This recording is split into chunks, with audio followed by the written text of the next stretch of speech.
reclaiming the free spaces, the houses where they live, and to show how you can change the usability of a house, or how you can reclaim it to make something for a community. I just learned about all these things in 1981. That was the year when we squatted Regenbogenfabrik here in Kreuzberg. And this was only maybe the peak of something what started half a year before in December.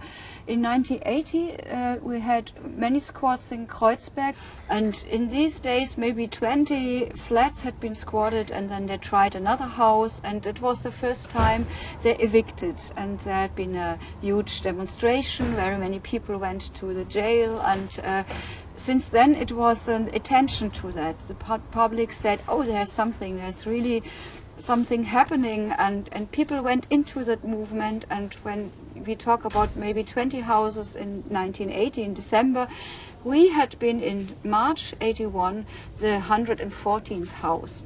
And this movement lasted until 1984. Then in December, the last house here in Reichenberger Straße had been evicted, and that was the end of that movement. But it had first stories earlier in the years, in the 60s, 70s, maybe in Frankfurt, in Cologne, in Hamburg. We had people looking for in London and in Amsterdam. And later, after us, there was a new movement in the 90s, beginning of 90s, after the wall came down. There had been movements in East Berlin. Actually, we here in Potsdam always hearing about the golden squatting times. Yeah, after the wall came down, Potsdam was the town with the most squatted houses in whole Europe per people living in the town. Now there's only one squatted house left here in Potsdam, and it's quite more difficult to squat a house. Actually, the problem always is like when you do like squattings or demonstrations, the people expect that something will break. Yeah, we will throw stones or we will destroy something. This didn't happen at any time. We were always like loud and creative. And so they had no point to criticize us in this way. We need space where we have a different way of life, not only papa, mama, children, but something to share with the whole group, and shared responsibilities. Having a space for working, for your living, and don't have a boss, but you share in a collective way. There's also having space for the neighborhood. That neighborhood is meeting and developing their own aims, and develop an idea to fight for it. And so you need a public ground for making things. We wouldn't stay here in this place if there weren't people who squatted and show the society, okay, you have to fight for the spaces you want to fulfill with cultural and living actions. You can't stay there and wait until somebody comes to you and say, okay, you have a nice cultural idea, maybe you want to have my place. You have to fight for it.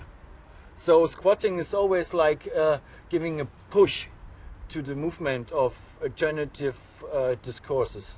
Yeah?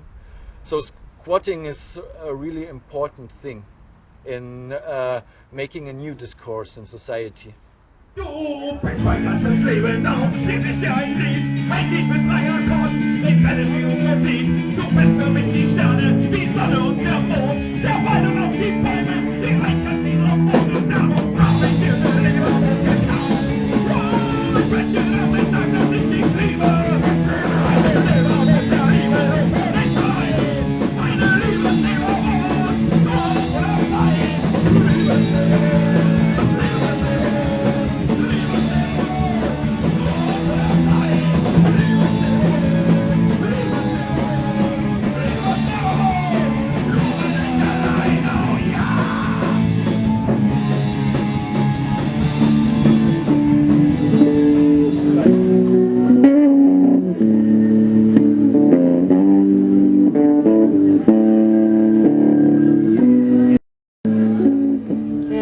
situation in Berlin is a bit strong against squatting, but it's still a good instrument.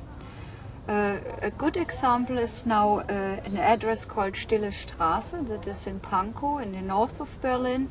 It's not the young people about 20 and they don't know what to do next, whatever. No, it are the old people. They are 60 and above, and they squatted a house which used to be, or still is, a center for the senior people, where they can do some cultural work, some knitting, some whatever. And the district of Pankow decided this house is too expensive for us to keep good, in a good shape. And we're going to sell that, and the old people can go somewhere else. And they said, no, you can't plant an old tree somewhere new. It is our place. That is a squat which is really successful in the moment. I'm really happy. I was able to visit them, and they are strong and they know what to do. If you see this project, we are arranging with authorities. Yeah? We are not squatted. We just pay any rent for the whole project. We often have to deal with these critics that we work in an alternative way of culture. We are between a squatted place and a normal cultural project, and so I'm a little bit divided. I understand every squatted place who says, okay, you don't have to deal with the authorities, so then you lose your autonomic way of living. We choose to deal with, and it works. We are still free to say what we want to say and to do what we want to do. There's a new kind of action at Kotti, which is a place here in Kreuzberg, Cottbusser Tor.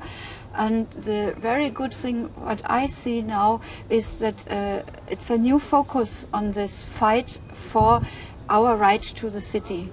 I think this mixture of a new movement which is fresh and strong and the experience of older days, that will help.